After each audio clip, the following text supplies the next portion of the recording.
Hello all, welcome back.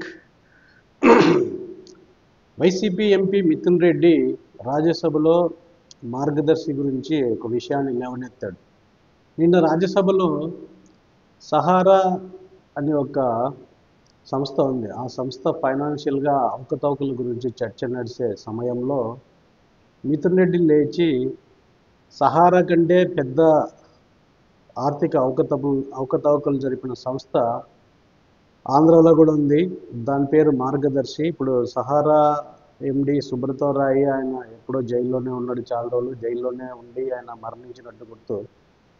అంతకంటే పెద్ద స్థాయిలో ఆర్థిక అవకతవకలకు పాల్పడిన సంస్థ ఆంధ్రాలో ఉంది.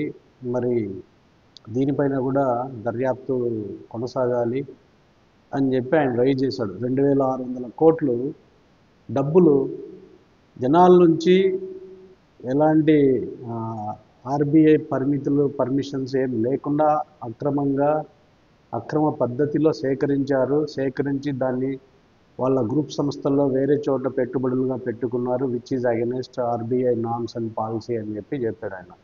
ఏదైనా ఒక చిట్ ఫండ్ సంస్థ జనాల దగ్గర నుంచి చిట్స్ సేకరిస్తే రూల్స్ ప్రకారం దాన్ని వేరే ఏ విధమైన పనుల కోసం వాడకూడదు. ఒక్కసారి ఆ చిట్టు పూర్తవుతూనే సకాలంలో ఎవరిది వాళ్ళకి చెల్లించేయాలి. ఇన్ కేస్ వాళ్ళు ఆ ఫండ్ను వేరే దానికి ఏదైనా డైవర్ట్ చేసుకోవాలి అంటే వీళ్ళు ఆర్బీఐ దగ్గర నుంచి వెళ్ళి స్పెషల్గా పర్మిషన్స్ తెచ్చుకోవాలి. మేము ఈ టైప్ ఆఫ్ బిజినెస్ రన్ చేస్తాము, ఈ మోడల్లో ఈ మనీ ఇట్లా డైవర్ట్ అవుతుంది, ఈ మనీకి సెక్యూరిటీ ఇలా ఉంటుంది, మేము at any given day or any given time ఈ డబ్బులు ఈ విధంగా సమీకరించి చిట్స్లో పెట్టుబడి పెట్టిన వాళ్ళకి మేము సకాలంగా అందిస్తామని ఇలాంటి నామ్స్ అన్ని మీట్ అయితేనే పర్మిషన్ వస్తుంది. బట్ ఇలాంటి పర్మిషన్స్ ఏం లేకుండా మన రామోజీ అక్రమ పద్ధతుల్లో పేరుకు చిట్ ఫండ్, కానీ ఈయన సంస్థల్లో ఆ చిట్లలో జనాలు పెట్టిన డబ్బులన్నింటినీ తీసుకెళ్ళి ఇన్వెస్ట్మెంట్ కింద పెట్టుకొని నయా పైసా సొంత డబ్బులు లేకుండా బిజినెస్ రన్ చేసుకున్నాడు. అప్పట్లో వైఎస్ రాజశేఖర రెడ్డి గారు బతికున్నప్పుడు ఉండవల్లి అరుణ్ కుమార్ దీనిపైన కేసు వేశారు. ఆ కేసు చాలా క్విక్గా ప్రొసీడింగ్స్కి వెళ్ళింది. అప్పుడున్న పరిస్థితుల్లో రామోజీ ఆల్మోస్ట్ దివాలాకి వెళ్ళే స్థాయికి వచ్చాడు. అమెరికాకు చెందిన ఏ బ్లాక్ స్టోన్ కంపెనీకో బ్లాక్ రాక్ కంపెనీకో దేనికో తన బిజినెస్లో వాటాలు పూర్తి స్థాయిలో విక్రయించి ఈ మార్గదర్శిలో పెట్టుబడులు పెట్టిన వాళ్ళందరికీ ఒకేసారి చెల్లింపులు చేయాలి అని వార్తలు వచ్చినాయి. But unfortunately YS Rajasekhara Reddy గారు మరణించారు. దాంతో ఈ మార్గదర్శి కేసు ఇంకా సైడ్ అయిపోయింది, నత్తనడకన సాగుతుంది. అడపాదడప ఉండవల్లి అరుణ్ కుమార్ దాని గురించి మాట్లాడడము లేకపోతే కోర్టులోకి వెళ్ళడము జరుగుతుంది.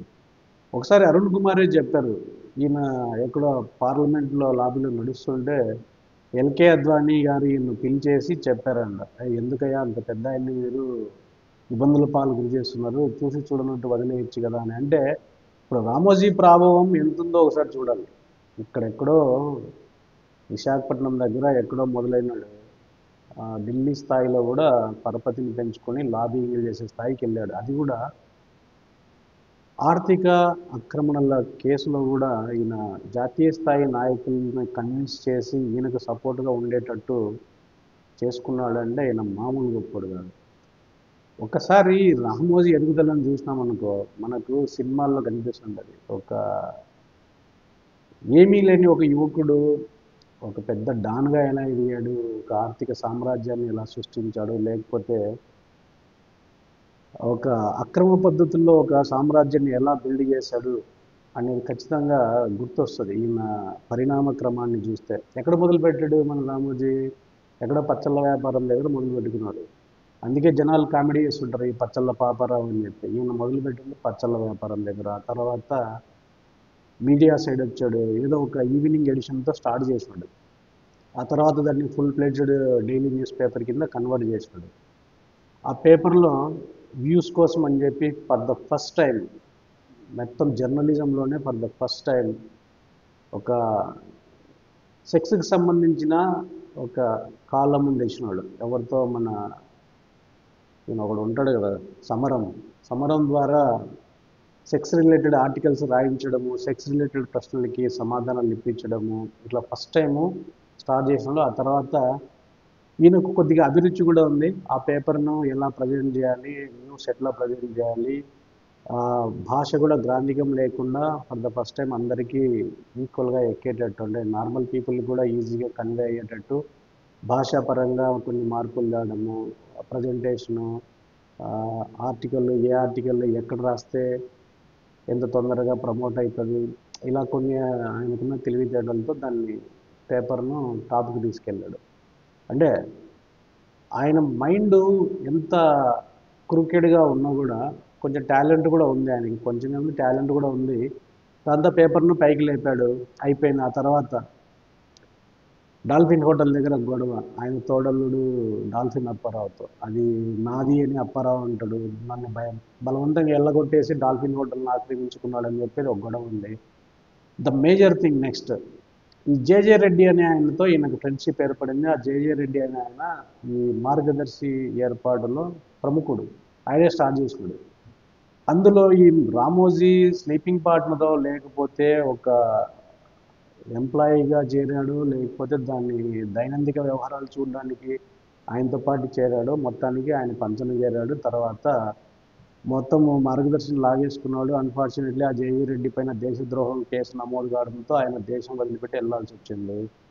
ఆ తర్వాత ఆయనకు సంబంధించిన షేర్లు కానీ దాంట్లో ఉన్న ఆయనకు లీగల్గా ఏం చెందుతుందో ఆ మార్గదర్శిలో ఇంకా అది పక్కన పడేసి మొత్తం రామోజీ నాది అన్నట్టు ప్రమోట్ చేసుకున్నాడు. ఎవరికైనా ఇప్పుడు పబ్లిక్లోకి వెళ్ళి అడిగితే మార్గదర్శి ఎవరిదంటే మన రామోజీదే అంటారు. ఆ స్థాయిలో తీసుకెళ్ళాడు. జేజే రెడ్డి పెట్టిన ఆయనేమో సైడ్ అయిపోయినాడు. అంటే మూలధనం క్యాపిటల్ ఎవడు పెట్టినాడో వాడు సైడ్ అయిపోయినాడు. రామోజీ ఏమో టేక్ ఓవర్ చేసుకున్నాడు. ఆ తర్వాత పేపర్లో ఈయనకు ఎవడు పోటీ వస్తాడని తెలిస్తే వాళ్ళని తొక్కేయడం మొదలుపెట్టాడు. ఇప్పుడు మాగుంట ఫ్యామిలీ వాళ్ళు 1994లో ఎలక్షన్ ముందేమో వాళ్ళ మెయిన్ బిజినెస్ లిక్కర్.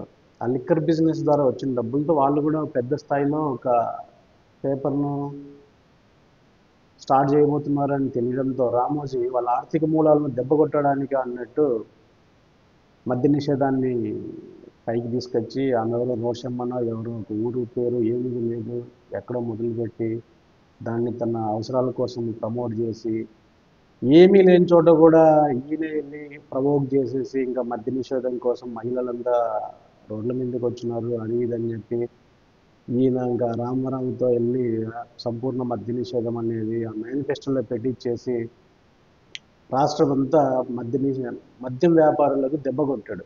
దాంతో మాగుంట వాళ్ళ ఆర్థిక మూలాలు దెబ్బతినడంతో వాళ్ళ మీడియా పక్కన తప్పుకున్నారు. మీడియా ఇంకా స్టార్ట్ చేయాలనే దాన్ని పక్కన పెట్టేసినారు. ఆ విధంగా థ్రెట్ ఎలిమినేట్ చేసుకున్నారు. అట్ ది సేమ్ టైం గతంలో ఉదయం పత్రిక కూడా ఈనాడు కంటే బాగా రన్ అయ్యే టైంలో కూడా దానిపైన కూడా ఏదో కుట్ర చేశాడు అంటారు. అందుకే ఉదయం చాలా తొందరగా మూతపడిపోయింది అని అంటారు. సో ఇప్పుడు రామోజీరావు ఎలా బయటికి వచ్చాడని మనం ఒకటి చూస్తే ఫస్ట్ ఏదో ఒక దానిలో స్టార్ట్ చేయడము, ఆ తర్వాత ఈయనకున్న కన్నింగ్ తెలివితేటలతో ఒక లాబీని ఏర్పాటు చేసుకోవడము, ఈయనకి ఎవడైతే థ్రెట్ అని ఉందో వాళ్ళపైన బురదలను స్టార్ట్ చేయడము, వాళ్ళని విలన్లుగా చిత్రీకరించడము, వాళ్ళ ఆర్థిక మూలాలు దెబ్బతినే విధంగా ఈయన మొబిలైజ్ చేయడము, ఈయనకున్న బిజినెస్ ద్వారా పత్రిక ద్వారా వాళ్ళని దెబ్బ కొట్టడము, ఈయన మోనోపోలి అవ్వడము. ఫస్ట్ ఆఫ్ ఆల్ మీడియా ఎంత ఇండిపెండెంట్గా ఉండేది ఆంధ్రాలో, అలాంటిది ఈయన ఎప్పుడైతే తెలుగుదేశం పార్టీ స్టార్ట్ అయిన తర్వాత ఈయన వాళ్ళ చేతులు కలిపాడు అప్పటి నుంచి భ్రష్టత్వము పొందింది మీడియా. దానికి మూల పురుషుడు ఈ రామోజీనే. ఇండిపెండెంట్ మీడియాని తీసుకెళ్ళి ఎవడో ఒకటి చంకలో పేపర్ లాగా తయారు చేసింది రామోజీని. అసలు ఎల్లో మీడియా అనే దానికి సార్థకతం తెచ్చింది మన రామోజీ. ఆ మీడియా ఎట్లా తయారైందంటే మన అవసరం కోసం వార్తలు రాసుకోవడము, కేవలం మన ప్రయోజనాల కోసం మన ప్రయోజనాలని కాపాడుకోవడం కోసమే పేపరు అనేది చేశాడు. దాన్ని తర్వాత ఇంకా ఈయనకు ఒక పక్షము వాళ్ళ సైడ్ ఉండడం వల్ల మిగతా వాళ్ళకు కూడా పేపర్ లేక వాళ్ళు కూడా ఏదో ఒక పేపర్ను టేక్ ఓవర్ చేయడమో లేకపోతే వాళ్ళే పేపర్ స్టార్ట్ చేసుకోవడం మొదలైంది. అందుకే ఇప్పుడు ఆంధ్రాలో చూస్తే ప్రతి రాజకీయ పార్టీకి ఒక న్యూస్ ఛానల్ కానీ ఒక ప్రింట్ మీడియా కానీ కంపల్సరీగా ఉంటుంది. దీనికి ఎంత కారణం ఎవడంటే రామోజీ. సో ఇప్పుడు అక్కడితో అయిపోయిందా ఈయన ఘోరము? రామారావు టీడీపీలోకి వచ్చిన తర్వాత అక్కడ ఇంకా ఈయన బిజినెస్ పతాక స్థాయికి వెళ్ళడం మొదలైంది. ఇంకా అంతవరకు ఈయన ఏదో ఒక బిజినెస్ మ్యాన్ అనే ట్యాగ్ లైన్ నుంచి ఫర్ ది ఫస్ట్ టైం ఇంకా Rama Rao and co or TDP వాళ్ళకు ఈయన ముఖ్య సలహాదారులాగా అయిపోయినాడు. అంటే వీళ్ళు ఏదైనా నిర్ణయాలు తీసుకోవాలంటే ఇంకా రామోజీ అప్రూవ్ చేయాలి అన్నంత స్థాయికి వెళ్ళిపోయింది. అప్పటి నుంచే ఈయన రాజుగురు అనే ఒక ట్యాగ్ లైన్ కూడా తగిలించుకున్నాడు. ఈయన ఎలాంటోడంటే ఏమీ లేని ఒక అనాకాడియోని ఒక సూపర్ స్టార్ అనేది ప్రొజెక్ట్ చేయడము, లేకపోతే ఆల్రెడీ అన్ని తెలివితేటలు ఉండే ఒక సూపర్ స్టార్ అనేటువంటి ఈయనకు నచ్చకపోతే నేల మీదకి తేవడము చూసాము. మనం ఇప్పుడు కూడా చూస్తున్నాము. ఏమీ ఎరగని ఒకరిని తీసుకొచ్చి ప్రమోట్ చేసి ఆహో ఓహో అసలు ఆయన్ని మించిన నాయకుడు లేడు. ఆయన కూడా మీకు అందరికీ తెలుసు. ఆయన ప్రతిభా పాట వాళ్ళు ఎన్నో తెలుసు. టెక్నాలజీ మూల పురుషుడు అంటాడు, కంప్యూటర్ కనిపెట్టింది అంటాడు, రకరకాల వార్తలు రాసి ప్రొజెక్ట్ చేయడం, ఢిల్లీలోకి వెళ్ళి చక్రం తిప్పాడు అంటాడు, రకరకాల ప్రొజెక్ట్ చేశాడు. మనకు తెలుసు ఎగ్జాక్ట్ స్టామినా ఏందనేది. అలాంటివన్నీ తెచ్చి ప్రొజెక్ట్ చేసి జనాల నెత్తిన కూర్చోబెట్టాడు. ఎందుకంటే రామారావుకి ఈయనకు చెడింది కాబట్టి ఈయనకు ఒక డమ్మీ కావాలి, ఆ డమ్మీని ప్రొజెక్ట్ చేశాడు, తెచ్చి పెట్టాడు. ఇట్లుండే ఆయన నిర్వాహకులు. కొన్ని ఆయన తెచ్చిపెట్టిన డమ్మీ వ్యక్తి ఇంకా రుణం తీర్చుకోవాలి కదా. ఎట్లా తీర్చుకున్నాడు రుణము? వేలకు వేల ఎకరాలు హైదరాబాద్లో కట్టబెట్టాడు ఫిల్మ్ సిటీకి. ఆ ఫిల్మ్ సిటీకి ఉన్న భూములన్నీ కూడా డీకేటీ భూములు అనేవి మన కేసీఆర్ ఉద్యమం సమయంలో చాలాసార్లు చెప్పాడు. నేను వస్తే ఇంకా రామోజీ ఫిల్మ్ సిటీని నాగళ్ళతో దున్నిస్తా, వేసేస్తా అని చెప్పి చాలా చెప్పాడు. బట్ ఏమైందో మరి సీఎం అయిన తర్వాత తెలిసి మళ్ళీ ఫ్రెండ్షిప్ చేసుకున్నారు. ఆ తర్వాత దాని గురించి ఎవరు మాట్లాడడం లేదు. అక్కడ అన్అఫిషియల్గా వినిపించేది ఏంటంటే అందులో చాలా వరకు డీకేటీ భూములు ఉన్నాయి. అట్ ది సేమ్ టైం చాలా చెరువులను కూడా కబ్జా చేసుకున్నాడు. ఆ కొండలన్నీ ఎత్తు పొలాల్లో న్యాచురల్గా ఫామ్ అయిన చెరువులు ఉన్నాయి. ఆ చెరువులన్నింటినీ కూడా రామోజీ ఫిల్మ్స్లో కలిపేసుకున్నాడు.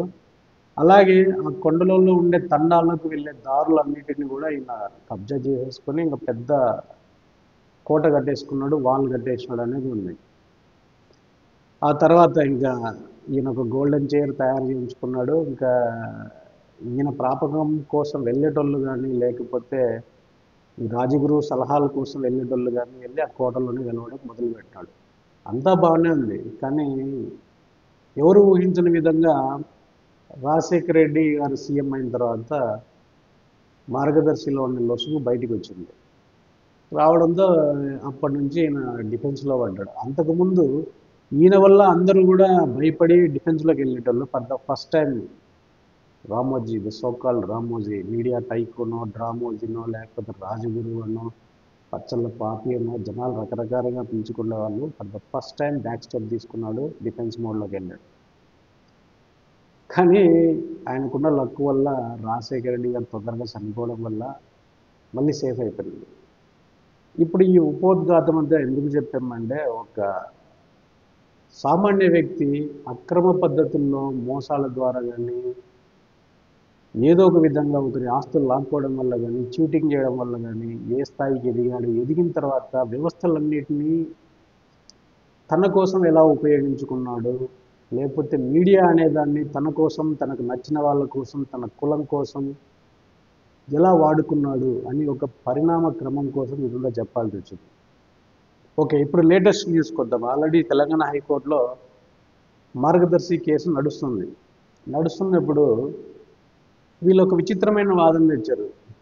మార్గదర్శి లాయర్లు ఏం తెచ్చారు? ఇప్పుడు చట్టం ప్రకారం ఏంటంటే ఒక సంస్థలో ఎవడు తప్పు చేసినా కూడా ఆ సంస్థలో ఇప్పుడు ఎవడైతే లీడ్ చేస్తున్నారో వాళ్ళందరూ కూడా లైబులే.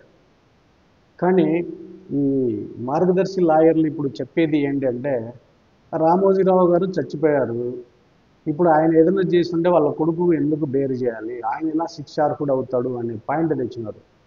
వాళ్ళు పాయింట్ ఏదో లాజికల్గా తెచ్చామనుకున్నారు. కానీ what they proved is Ramoji is a fraudster అని ప్రూవ్ చేశారు. ఎందుకంటే ఇప్పుడు ఆయన ఏమన్నా తప్పులు చేస్తే వాళ్ళ కొడుకు ఎందుకు శిక్షింపబడాలి అనేది తెచ్చినారు. అంటే ఇండైరెక్ట్గా what they are conveying is Ramoji has done something wrong which is against norms of RBI.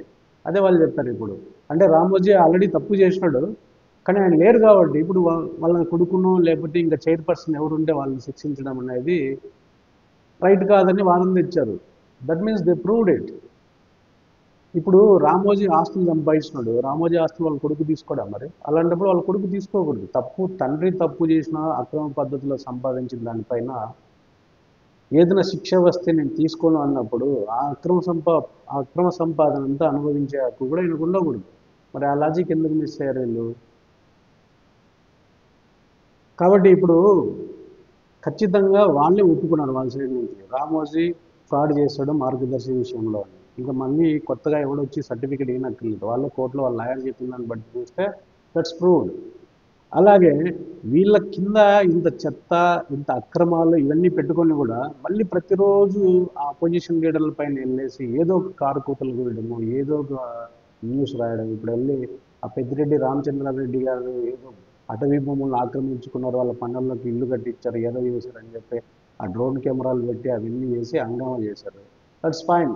నువ్వేదో ఇన్వెస్టిగేటివ్ జర్నలిజం అనో అక్రమాలను బయటికి తెచ్చారా అని నువ్వు అనుకో, it's fine. At the same time నీ కింద నలుపు నువ్వు కడుక్కోవాలి కదా, నువ్వేం గింజవే కదా నువ్వు కూడా. ఇప్పుడు అదే పద్ధతిలో మిథున్ రెడ్డి కూడా కౌంటర్ అటాక్ స్టార్ట్ చేశాడు. కౌంటర్ అటాక్ స్టార్ట్ చేసి ఇప్పుడు రామోజీ కేసును కూడా లైమ్ లైట్లోకి తేండి, దాన్ని కూడా తొందరగా తేల్చండి అని చెప్పి అడుగుతున్నాడు. నా it's not going to stop any time soon. ఎందుకంటే నువ్వు ఒకటి స్టార్ట్ చేస్తే అవతల కూడా స్టార్ట్ చేస్తారు. ఆల్రెడీ నువ్వు ఉండేదే గాజు బంగ్లాలో, నువ్వు వేరే వాళ్ళ పని రాయిస్తే వాళ్ళు ఎందుకు ఊరుకుంటారు? వాళ్ళు రాళ్ళు ఇస్తారు. ఇప్పుడు వాళ్ళు కూడా కేసులు ఫైల్ చేస్తారు, ఈ మార్గదర్శి వ్యవహారం తొందరగా తేల్చమని చెప్తారు. ఇంతో ఇన్ని చెత్త చండాలమైన పనులు చేసిన ఈ రామోజీకి చనిపోతే ఇప్పుడున్న ఈ కూటమి ప్రభుత్వము 7 కోట్లు 8 కోట్లు గవర్నమెంట్ ఫండ్ జీవో ద్వారా రిలీజ్ చేసి ఆయన ఏదో మెమోరియల్ డేనా ఏదో చేసినారు ఆయనకి, ఆ సంస్మరణ సభ ఏదో చేసినారు. అసలు హూ ఈజ్ దట్ పర్సన్? అసలు ఆయన ఏం సంబంధం రాష్ట్రానికి లేకపోతే ప్రజలకి? గవర్నమెంట్ ఫండ్ రిలీజ్ చేసేసి ఆయనకి ఆ సంస్మరణ సభ చేయాల్సిన అవసరం ఏముంది? Who is Ramoji? ఆయన ఏదో బిజినెస్ మ్యాన్, డబ్బులు చేసుకున్నాడు. అసలు ఈ రామోజీ అనే వ్యక్తి లేకపోతే ఆంధ్రాలో ఈ కులగజ్జి అనేదే ఉండేది కాదు. కులగజ్జిని స్టార్ట్ చేసి ఒక కులానికి వంత పాడుతూ వ్యాసాలు రాస్తూ మీడియాలో న్యూస్ వండి వార్చుతూ కుల గజ్జిని తెచ్చింది మొత్తం రామోజీ రావే. ఎప్పుడైతే రామారావు పాలిటిక్స్లో ఎంటర్ అయ్యాడో రామోజీ ఆయన పంచని చేరి ఈ కులగజ్జిని కొంతమంది కులగజ్జి కుక్కలకు నరాన ఇంజెక్ట్ చేసినాడు. అసలు ఈ చెత్త లేకపోతే, అసలు ఈ రామోజీ అనే చెత్త లేకపోతే ఆంధ్రాలో ఈ కులగజ్జి అనే దరిద్రం ఉండేది కాదు. ఇలాంటి వ్యక్తిని తీసుకెళ్ళి వీళ్ళు సంస్మరణ సభ పేరుతో 7-8 కోట్లు పెట్టి తగలబెట్టారు. ఎవడికి అవసరం? Who is Ramoji? ఒక వర్గాన్ని, ఒక ప్రాంతాన్ని ఎప్పుడు అసహించుకునే ఒక వేస్ట్ బిజినెస్ మ్యాన్. ఆయన ఆస్తుల కోసము, ఆయన అనుకున్నది నెరవేర్చుకోవడానికి కోసమే వార్తలను వ్యవస్థలను వాడుకున్న ఒక దగులు బాజీ అని నేను అంటాను. It's my opinion. ఎందుకంటే ఆయన లాస్ట్ 30 yearsలో జనాల కోసం చేసింది లేదు, పీకింది లేదు. స్వప్రయోజనాల కోసము, స్వపక్షముల కోసము, ఆయన అనుకున్న పార్టీలు అధికారంలో రావడానికి కోసము ఎలాంటి బురదైనా చల్లాడు, ఎలాంటి నీచత్వానికైనా ఒడగట్టాడు. ఈ stoop to such low level that nobody can imagine. అసలు విలువలు అనేది ఒక పక్కన పెట్టేసి ఏ స్థాయికైనా ఈ దిగజారి వార్తలు రాశాడు. Now time has come to pay it back. అది చచ్చిపోయి బతికిపోయాడు కానీ ఇప్పుడు వాళ్ళ కొడుకులో నెక్స్ట్ ఎవడైతే ఉన్నాడో లీగల్ హెయిర్స్ వాళ్ళు కంపల్సరీగా దే హ్యావ్ టు పే. ఆయన చేసిన పాపాలకు వీళ్ళు ప్రక్షాళన చేసుకోవాలంటే కట్టాలి, డబ్బులు కట్టాలి, శిక్షలు వస్తే శిక్షలు అనుభవించాలి. Let's see what is going to happen. But ఈ అపోజిషన్ వాళ్ళు అయితే దీన్ని అయితే అంత ఈజీగా వదిలేసేటట్టు లేరు. They are going to fight fiercely. చూద్దాం ఏమవుతుందో చూద్దాం. See you in my next video. Bye.